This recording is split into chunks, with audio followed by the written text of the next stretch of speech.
마가복음 16장 15절부터 20절까지 말씀을 봉독해 드립니다. 또 가라사대 너희는 온 천하에 다니며 만민에게 복음을 전파하라. 믿고 세례를 받는 사람은 구원을 얻을 것이요 믿지 않는 사람은 정죄를 받으리라. 믿는 자들에게는 이런 표적이 따르리니 곧 저희가 내 이름으로 귀신을 쫓아내며 새 방언을 말하며 뱀을 집으며 무슨 독을 마실지라도 해를 받지 아니하며 병든 사람에게 손 얻은 즉 나으리라 하시더라. 주 예수께서 말씀을 마치신 후에 하늘로 올리우사 하나님 우편에 앉으시니라. 제자들이 나가 두루 전파할새 주께서 함께 역사하사 그 따르는 표적으로 말씀을 확실히 증거하시니라. 아멘. 하나님 말씀이었습니다. 여러분 참 잘 오셨습니다. 예수님 부활하셨습니다. 아멘. 예수님 부활하셨습니다. 네. 크리스찬들에게 4월은 축복과 축제의 달입니다. 왜냐하면 죽음의 세력을 이긴 부활절이 있기 때문입니다. 여러분 기독교 신앙은 십자가로 끝나지 않아요. 많은 부흥 강사들이나 신학자들이 한국 교회 가서 열심을 내고 새벽기도 열심을 내고 눈물로 기도하는 걸 보면서 참 귀하게 생각을 합니다. 그러면서 이제 한 가지 의심스러운 건 왜 저렇게 눈물과 고통스러움으로만 살아갈까? 그러면서 그분이 이렇게 얘기하셨어요. 한국 교회는 부활절이 없나 보죠? 십자가 된 고난은 많이 묵상하고 가난과 경건을 위하여 애를 쓰고 수고하면서도 기쁨과 즐거움, 많은 열매를 누리지 못하는 많은 사람들에게 기쁨을 나누지 못하는 교회를 보면서 참 아쉽다라고 한 얘기를 지금도 기억합니다. 여러분 기독교 신앙은 십자가의 고난을 뛰어넘어서 부활이 가져온 새로운 삶과 소망, 성령의 능력으로 적극적으로 살아가는 것입니다. 그런데 우리가 현실에 당하는 너무 어려운 큰일 때문에 눈앞에서 어떻게 감당하지 못하는 그냥 숨이 턱턱 차는 어려움 속에서 이렇게 저렇게 해도 사면초와 같은 삶 속에서 어찌하란 말인가 오히려 움츠리고 또 소극적으로 두려워하며 살아갑니다. 세상 사람보다 더 절망스러운 이야기들을 합니다. 예수 믿었는데 하나도 변한 게 없다라고 하는 말을 들으면서 참 마음이 답답합니다. 여러분 하나님의 자녀라고 하면서 많은 근심, 걱정, 불안으로 또 세상에서 피해자로 삶을 살아가는 것을 보면서 사실은 현실이기 때문에 어찌할 수는 없습니다. 그러나 그것을 뛰어넘어야 된다라고 하는 그런 아쉬움이 있습니다. 난 할 수 없어, 안 돼, 이게 현실이야, 그냥 받아들여야지. 그러면서 소극적으로 적당하게 살아가는 것을 보면 그때마다 사단이 더욱 기승을 부리고 얼마나 좋아하겠습니까? 횡포를 부리죠. 근데 여러분 절대로 속지 마십시오. 예수님 부활하셨습니다. 부활하신 주님이 능력을 주셨습니다. 소망을 주셨습니다. 할 수 있습니다. 빌립보서 4장 13절에 나에게 능력 주시는 자 안에서 모든 것을 할 수 있다. 아멘.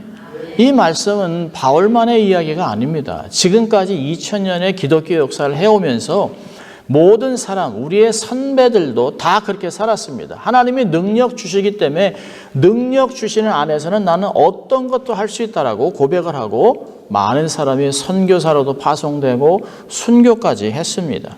한국교회는 순교의 피에 세워진 교회입니다. 그래서 역사가 많습니다. 성경이 주는 믿음으로 다시 일어날 수 있기를 바랍니다. 자, 오늘은 본문을 통해서 부활하신 주님의 명령이라는 제목으로 은혜를 받으려고 합니다. 자, 본문의 배경을 보면 16장 1절부터 쭉 14절까지는 처음에 안식일이 지나고 막달레 마리아 그리고 여인들이 주님의 부활을 첫 번으로 발견합니다. 그래서 예수님 부활의 첫 증인이에요. 근데 놀라운 것은 그 당시에 예루살렘 유대 문화에서는 여인들은 카운트하지 않습니다. 여인들은 증인으로 설 수도 없어요. 투표도 할 수 없습니다. 오병이어 사건도 보면 오병이어를 먹었던 사람이 5,000명 외에 5,000명의 남자 외에라고 얘기합니다. 그러니까 어린아이도 카운트하지 않는 사회적인 소셜 스테이터스가 굉장히 낮아요. 그런데도 주님은 그들이 주님을 사랑하고 열정이 있기 때문에 그들을 만나주고 그들이 부활의 첫 증인이 되게 하신 건 굉장한 이야기입니다. 남녀의 구별의 차이를 완전히 없애셨습니다. 사회적인 어떤 세대 이런 것들을 다 파괴하고 자기를 사랑하는 자들을 만나주시는 그런 주님으로 나타나 있습니다. 여러분, 이 주님을 만나고 나서 여인들이 얼마나 놀랐겠습니까? 가서 막 얘기합니다. 그래서 그 주님 돌아가신 것 때문에 막 울고 고민하는 제자들에게 주님 부활하셨다고 얘기하니까 이들이 안 믿습니다. 11절 보니까 그들은 예수의 살으셨다는 것과 마리아에게 보이셨다는 것을 듣고도 믿지 아니하더라. 13절에요. 두 사람이 가서 남은 제자들에게 고하니 역시 믿지 아니하더라. 예수님을 따라다니고 예수님 말씀을 3년 동안 받았음에도 불구하고 주님이 돌아가셨다는 현실을 벗어나지 못합니다. 마치 우리들도 예수님께서 하신 말씀, 설교를 수십 년간 들었습니다. 그런데 우리의 삶에 부닥쳐 있는, 마주하고 있는 문제가 너무 크기 때문에 그 현실을 벗어나지 못해요. 하나님의 말씀을 기억하고 주님의 역사를 삶에서 경험하기보다는 현실에 묶여 있습니다. 듣고 믿지 않아요. 믿지 않습니다. 그 후에 11제자가 음식 먹을 때 예수께서 저희에게 나타나사 14절에 저희의 믿음이 없는 것과 마음이 완악한 것을 꾸짖었습니다. 이는 자기의 살아난 것을 본 자들의 말을 믿지 아니하니라. 믿지 않았던 말을 계속 반복하고 있습니다. 이 말이 불신자들에게 하는 얘기일까요? 아니에요. 믿는 사람들이에요. 지금 교회 안에서도 직분도 있고 신앙생활도 오래 했지만 그저 하나님의 기적, 하나님의 말씀들을 믿지 않는 거예요. 그냥 평범하게 자기 방식대로 신앙을 살아가고 있습니다. 자, 이렇게 믿지 않는 제자들을 꾸짖은 후에 15절에 나오죠. 15절 같이 읽습니다. 또 가라사대 너희는 온 천하에 다니며 만민에게 복음을 전하라. 예수님이 그들에게 딱 한 가지 명령을 하는 거죠. 복음을 전하라는 것이에요. 부활하신 주님의 제자들에게 온 천하에 다니면서 복음을 전하라는 지상명령을 주셨습니다. 모든 복음마다 다 마찬가지예요. 마태복음도 하나님께서 주신 권세가 내게 있으니까 너희는 가서 아버지와 아들과 성령의 이름으로 세례를 주고 말씀을 지키게 하라 라고 온 땅에 나가라고 얘기했습니다. 자, 그럼 어떤 결과가 나타날까요? 16절에요. 16절 같이 있습니다. 믿고 세례를 받는 사람은 구원을 얻을 것이요 믿지 않는 사람은 정죄를 받으리라. 네, 그렇습니다. 복음의 결과로 나타날 결과를 딱 두 가지로 나타나고 있습니다. 어떤 사람은 믿고 세례를 받고 구원을 받는 것이요, 어떤 사람은 아무리 전해도 믿지 않습니다. 여러분, 여전히 지금도 구원의 역사는 일어나고 있습니다. 그래서 때를 얻든지 못 얻든지 열심히 복음을 전하라고 얘기를 합니다. 우리가 가끔 지나가다 보면 뭐 예수 천당 불신지요, 그리고 막 길에서 막 그냥 뭐 이렇게 헤드폰을 끼고 막 춤을 추면서 복음을 전하는 걸 보면 뭐 저렇게까지 해야 되나? 좀 점잖게 신앙생활 못하나? 왜 저렇게 광신도들 같이 뭐 저렇게 시끄럽게 기도하고 방언으로 기도하고 뭐 이러냐고 그렇게 하는 사람들이 굉장히 많습니다. 근데 여러분, 기독교는 그렇게 점잖은 종교가 아니에요. 부활하신 예수 그리스도가 우리의 삶에 있는데 어떻게 소극적으로 신앙생활을 할 수 있겠습니까? 여러분, 모든 사람들에게는 구원받는 때가 있어요. 한두 번 전해서 안 듣는다고 우리가 포기하면 안 됩니다. 지속적으로 복음을 잘 전해야 됩니다. 어떤 사람은 어릴 때 친구가 여름 성교학교 가자, 교회 가자 그래가지고 주일학교 따라갔다가 예수 믿고 사역자가 된 사람도 있고요. 또 어떤 사람은 수련회 갔다 주님 만나기도 하고요. 부흥에 참석했다 주님 만나기도 하고 이웃의 전도를 받아서 교회를 가서 은혜를 받고 구원받는 사람도 있어요. 어떤 사람은 평상시엔 너무 잘 나가요. 뭐 하나님 없이 뭐 내가 주먹 믿고 살지 뭐 내가 열심을 내서 이렇게 많이 거뒀는데 하다가도 고통 속에 딱 무릎 꿇고 엎드려 하나님께 고통 속에 주님을 만나기도 해요. 어떤 사람은 죽기 전에 저 사람 평생 저렇게 살면 지옥 가겠다라고 했는데 그 사람이 죽기 전에 바로 예수님을 믿습니다. 제가 뭐 몇 번 말씀을 드리기도 했습니다만은 제가 대학교 다닐 때 후배가 자기 아빠를 한번 좀, 왜냐면 제가 하도 학교에서 복음을 전하고 다니니까 한번 자기 아버지를 만나달라고 그러는데 아버지가 킬앤런이 돼가지고 차에 치여가지고 ICU에서 완전히 그냥 며칠 안 남았다고 얘기합니다. 의식도 없어요. 아버지가 예수를 안 믿습니다. 그래서 저한테 한번 병원에 와달라고 제가 병원에 갔는데요. 딱 2명밖에 못 들어가니까 그 여동생하고 저하고 이제 딱 들어갔습니다.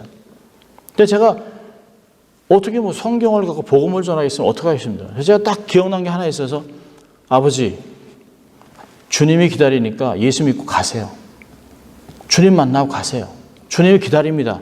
믿으시면 제 손을 잡으세요 그러는데 제 의식이 없던 분이 제 손을 딱 잡습니다. 그리고 4시간 후에 돌아가세요. 근데 저는 확신한 거죠. 이분도 택함 받은 백성이었구나. 그 와이프가 남편을 위해서 평생을 기도했습니다. 안 들어요. 근데 예수 믿는 시간이 다 따로 있습니다. 아쉬운 거는 일찍 예수 믿고 주를 위해 헌신하고 살았으면 얼마나 좋겠습니까? 그러나 지옥 가지 않고 택함 받아 구원받은 게 얼마나 복된 일인지 몰라요. 여러분, 우리가 언제 사람들이 구원받을지 누가 택함 받은 사람이 모르기 때문에 복음을 열심히 증거해야 됩니다. 기회를 만들어서 이야기를 해야 되는 것이에요. 여러분, 보니까 믿지 않는 자는 정죄를 받았다. 이미 정죄를 받았다는 거예요. 하나님의 구원을 거부하는 거기 때문에 스스로 지옥을 가기로 결정한 것이에요. 우리가 가끔 보면 저렇게 하나님 말씀도 안 듣고 하나님 전혀 부인하고 성경도 모르는 사람에게 예수의 부활과 말씀을 전하면 사람이 들을까? 라고 의심할 때가 있어요. 근데 놀랍게도요, 우리가 이렇게 툭 던진 말씀에 그 사람이 탁 받습니다. 그리고 반응을 해요. 왜요? 말씀 자체에 능력이 있기 때문입니다. 우리의 재능이나 재주나 경험으로 복음을 전하는 것이 아니에요. 단지 툭 던졌는데 그 말씀에 역사가 나타나는 것입니다. 여러분, 사실 전하지 않아서 못 믿는 경우가 많아요. 어떤 사람은 감정할 때 보면 자기는 한 번도 누가 자기한테 예수 믿으라는 얘기를 한 번도 안 했다는 거예요. 옆집에도 교회를 다니고 앞집에도 교회를 다니는데 아무도 자기한테 교회 가자는 얘기를 안 했다는 것이. 그래서 늦게 믿게 된 게 너무 아쉽다라고 안타까워하는 경우들을 봅니다. 그러니까 복음은 우리가 기회를 만들어서 선용해서 복음을 계속 전해야 되는 것입니다. 성령의 감동으로 순종하면서 복음을 전하라는 것이에요. 여러분, 15절에 간단하잖아요. 온 천하에 다니며 만민에게 복음을 전하라, 딱 한 가지입니다. 복음을 전하라는 것이에요. 방법은 다양할 수 있습니다. 중요한 건 복음을 전하라는 것입니다.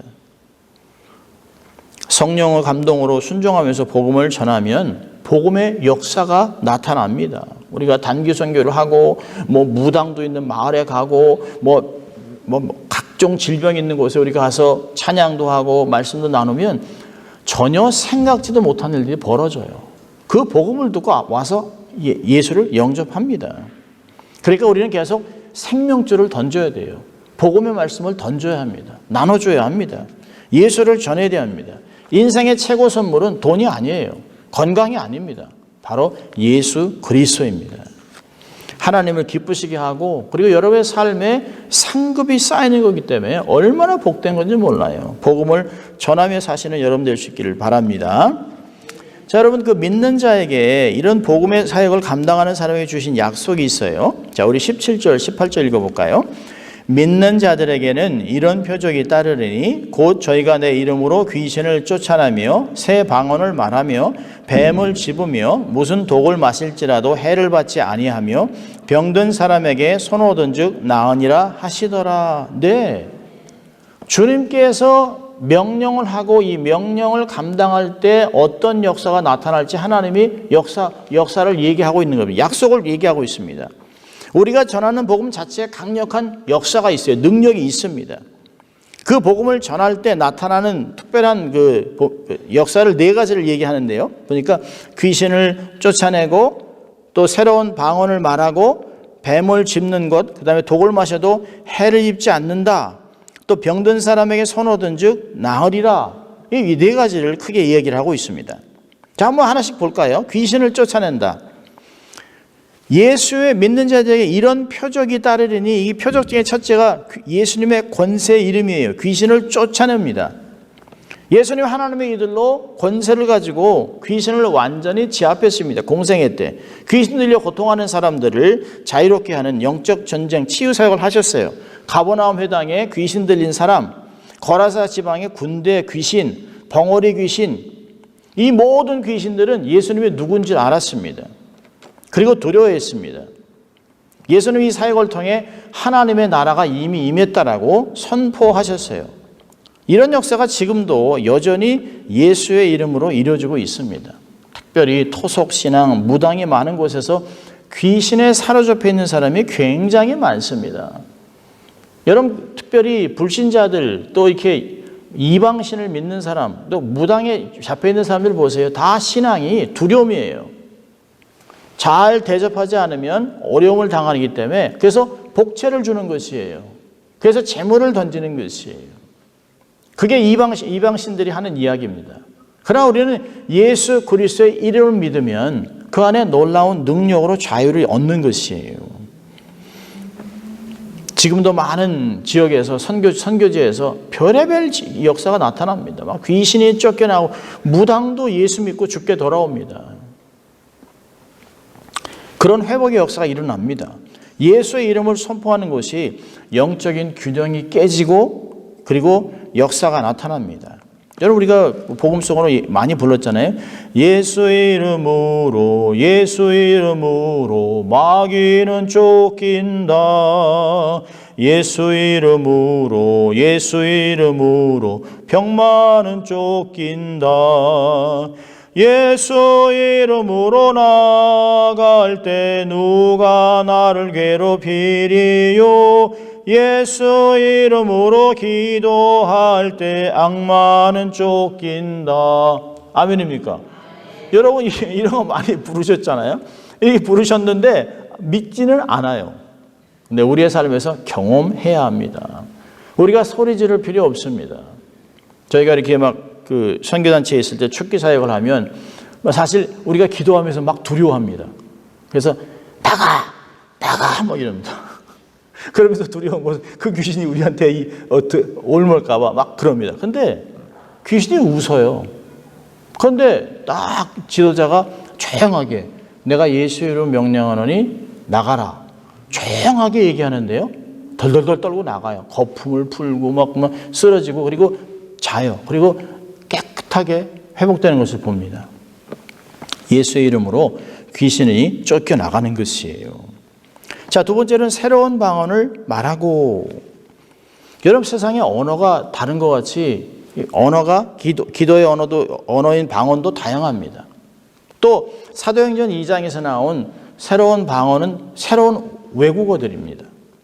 어느 부흥 강사가 뉴질랜드에서 집회를 했습니다. 설교 후에 예수님을 영접할 사람을 다 나오라 그랬어요. 그리고 갑자기 come forward 막 이렇게 얘기한 다음에 갑자기 방언으로 막 얘기했습니다. 뭐 이렇게 잘 알지 못하는 말로 했어요. 그러니까 사람들은 목사님이 방언으로 기도하시나 보다. 그랬는데 맨 뒤에서 서 있던 어떤 나이가 많은 그 할머니가 깜짝 놀라가지고 그 사람이 이게 앞으로 막 달려왔습니다. 그리고 예수님을 영접했어요. 근데 그 노고의 할머니가 자기가 질문할 게 한 가지 있다고. 그래서 강사님한테 꼭 질문할 게 한 가지 있다고 얘기하면서 자기가 유대인인데 고대 언어학자인데 아람어를 전공한 고대 언어학자입니다. 그러면서 당신이 그 2000년 전에 이미 죽은 언어를 어떻게 그렇게 자유롭게 얘기를 하느냐. 근데 그 강사는 난 전혀 모른다. 아람어 전혀 모르고 히브리어도 잘 모른다 그랬습니다. 근데 그 강사가 그저 성령님이 내게 감동을 주셔서 내가 그냥 이 말을 했을 뿐이다. 내 혀를 통해서 하나님이 얘기하신 것이다. 근데 이 할머니가 뭐라고 얘기했냐면, 당신이 내게 뭐라고 얘기했냐면, 너희 조상이 기다리고 있는 메시아인 예수님께 나오라. 예수님이 너를 사랑한다. 그렇게 얘기했다는 거예요. 아무도 못 알아듣는데 자기는 그 언어를 전공한 사람이기 때문에 깜짝 놀라서 자기한테 얘기하는 걸 뛰어나와 들었다는 것이에요. 그래서 강사님이 그러셨대요. 나는 그 언어를 모른다. 그러나 하나님께서 당신을 구원하기 위해서 나를 미국에서 불러서 당신에게 이 하나님의 사랑을 전하게 하신 것 아니냐. 그러니까 이 할머니가 감동을 받아가지고 새로운 방언이라는 것을 통해서 감동을 받아가지고 온 가족이 예수님께 돌아왔다는 놀라운 역사가 있습니다. 얼마나 놀라운 역사예요. 우리가 기도하는 방언의 기도도 있지만 하나님이 그때그때 하나님이 알지 못하는 언어를 사용하셔서 사람들을 구원하실 때도 있다는 것이에요. 예수님께서 말씀하셨잖아요. 너희들이 잡혀가는 어려움 당하면 두려워하지 마라. 내가 성령님을 통해 너희들에게 할 말을 주겠다고 얘기하셨습니다.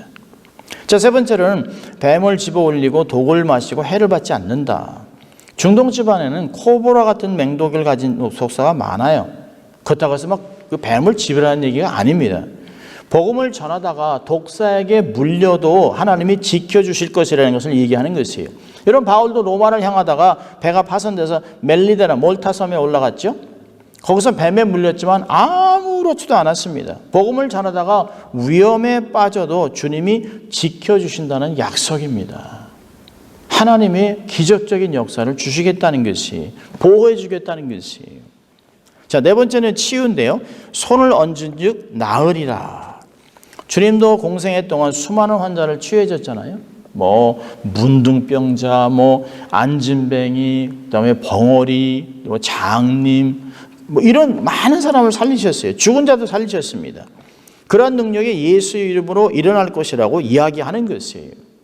아픈 곳에 손을 얹고 기도하면 하나님이 치유하시겠다라고 하는 것을 말씀하고 있습니다. 여러분, 교회가 폭발적으로 부흥할 때 1980년, 70년, 80년, 90년대까지만 하더라도 치유 집회가 굉장히 많았습니다.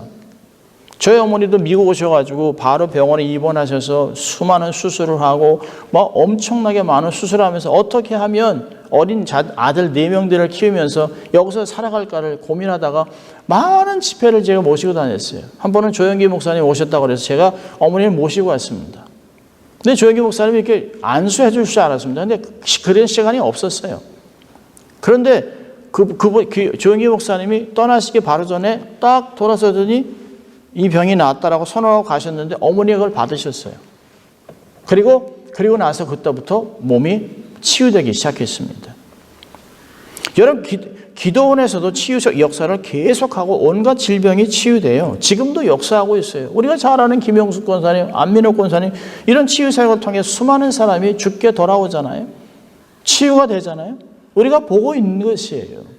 많은 사람들이 성령의 역사는 더 이상 없다? 아니요, 있어요. 주님이 오실 때가 되면 더 놀라운 역사가 일어나야만 합니다. 왜요? 그래야 세상이 감당치 못하는 하나님의 능력을 경험하게 됩니다. 여러분, 많은 사람들이 옛날같이 20, 30년 전같이 50년 전같이 우리 부모들이 좋은 약도 없고 병원도 없고 돈이 없을 때 거적대기 뒤집어 쓰고 눈 맞으면서 하나님께 기도해서 산에서 병이 치유되고 암이 났던 그런 시대는 지났지만 지금은 너무 약이 좋아요. 너무 병원 시설이 좋아요. 의사도 많습니다. 그래서 기적보다는 먼저 약을 찾습니다. 머리 아프면 타일런을 먹어볼까? 아스피린을 먹을까? 기도하기 전에는 하나님의 역사를 모르는 것이에요. 약을 들기 전에 하나님 저를 치유해 주십시오. 저희 딸아이들이 아주 그냥 불덩어리들입니다. 근데 이제 제 아내가 가끔 머리가 아파가지고 이제 이렇게 혼자 모든 소리를 다 하니까 이제 복잡해가지고 머리가 아파요. 저는 안 하니까 하나도 안 아프거든요. 근데 다 맡기고 이제 이렇게 아프다 그러면 제 딸이 그래요.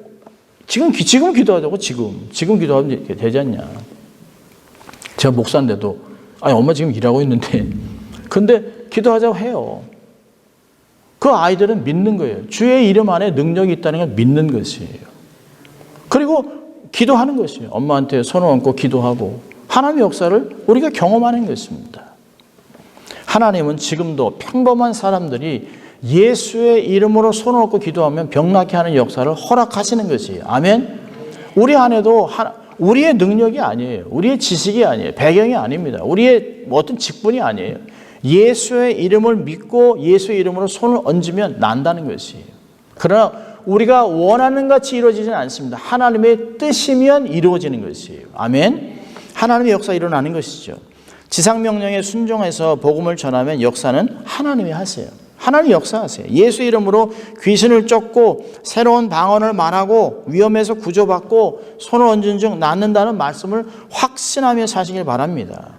나의 노력이나 내 재주가 아니에요. 겸손하게 주님의 약속을 신뢰하고 주의 명령에 순종하면 하나님이 알아서 역사하시는 것이에요. 하나님의 때에 하나님의 방법으로 하나님의 능력으로 역사를 이루어내는 것입니다. 주님께 먼저 나가세요. 기도로 역사를 기도하면서 경험하기를 바랍니다. 자, 그럼 19절 20절 한번 같이 읽어볼까요? 주 예수께서 말씀을 마치신 후에 하늘로 올리우사 하나님 우편에 앉으시니라. 제자들이 나가 두루 전파할새 주께서 함께 역사하사 그 따르는 표적으로 말씀을 확실히 증거하시니라. 아멘. 예수님이 하늘에 올라가셨다는 것은 예수님의 구원사역이 다 이루어졌다는 게 완성되었다는 거예요. 이제는 새로운 성령의 시대, 복음의 시대가 시작되는 것을 말하고 있습니다.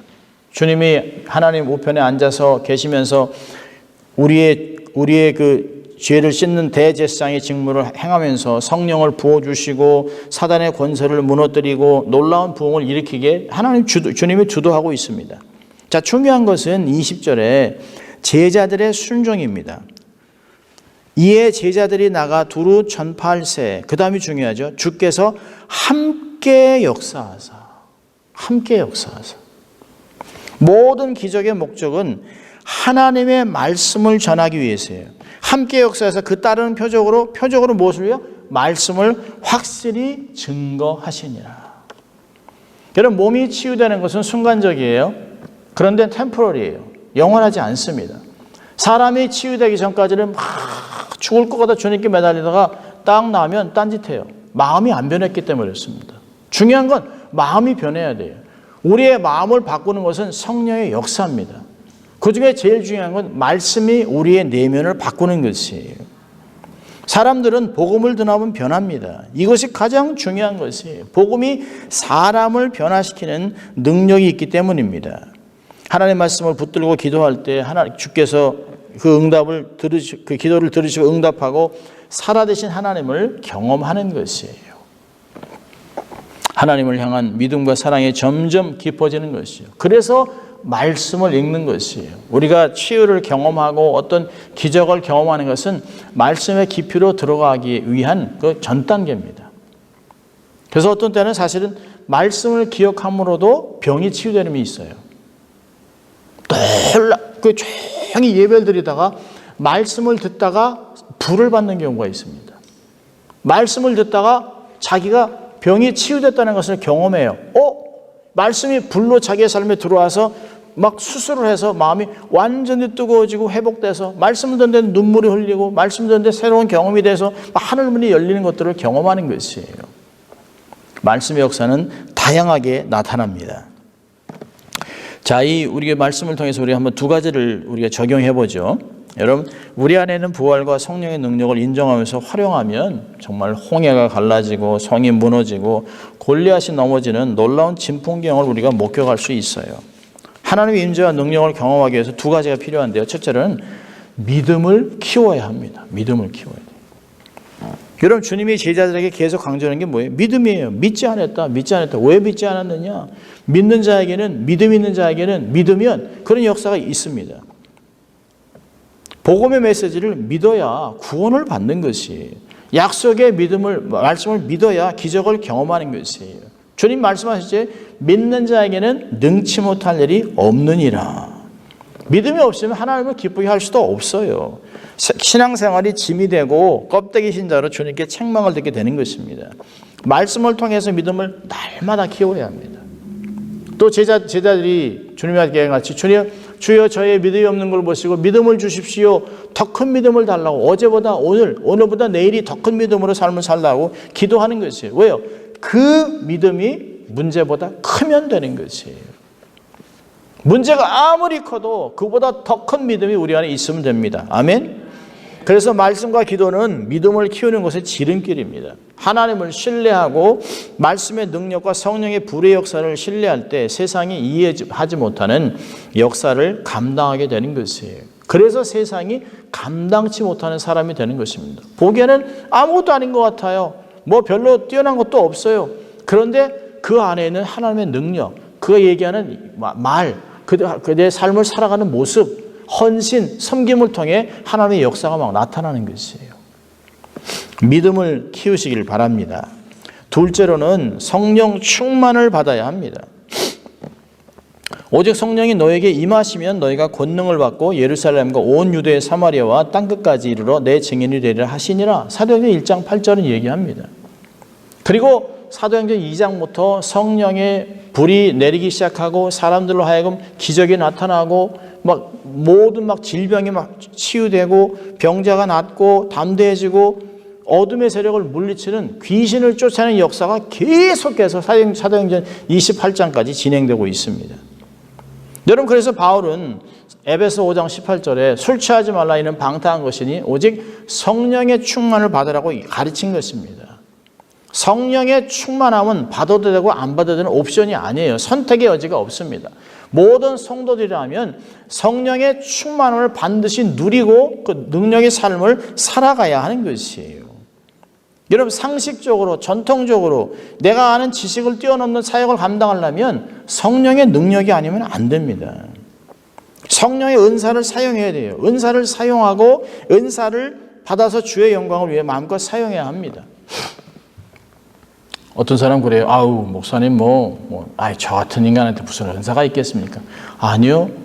하나님은 모든 믿는 자들에게 다양한 은사를 다 주셨습니다. 세상이 자꾸 속으니까 은사가 없다고 믿는 것이에요. 은사가 없다고 생각하는 것이에요. 그래서 할 수 없다라고 무기력하게 살아가는 것이에요. 아프면 내가 내 몸에 손을 얹고 기도하는 것이에요. 더 필요하면 권사님께 기도받는 것이에요. 하나님이 하시는 걸 어떻게 알겠습니까? 하나님이 기도하시는 가운데 말씀해 주시는 것이에요. 하나님이 기도하는 가운데 비전을 보게 하는 것이에요. 성령이 없으면, 성령의 충만함이 아니면 사역을 못합니다. 하나님께 구체적으로 쓰임받지 못해요. 겸손하게 영혼을 사랑하고 또 적극적으로 은사를 사용할 때 하나님의 능력이 막 나타나는 것입니다. 이것이 바로 예수 부활이 주신 축복의 삶입니다. 부활의 주를 확실하게 믿는 성도들은 절대로 무미건조한 대충대충의 삶을 살아갈 수 없습니다. 날마다의 삶이 기적일 수밖에 없습니다. 날마다의 삶이 흥분되고 역동적인 삶을 살 수 있습니다. 그래야 다이나믹하고 역동적인 성도의 삶을 살아갑니다. 예수님께서 나를 위해 돌아가셨어요. 하나님이 만세전에 날 택하셨어요. 성령의 인도함을 받는 사람이라면 당당하게 살아가는 것이에요. 뭐가 부족합니까? 하나님이 역사하시면 어떤 것도 감당할 수 있습니다. 하나님이 나와 함께 하신다면 무리도 걸을 수 있어요. 죽음도 두렵지 않습니다.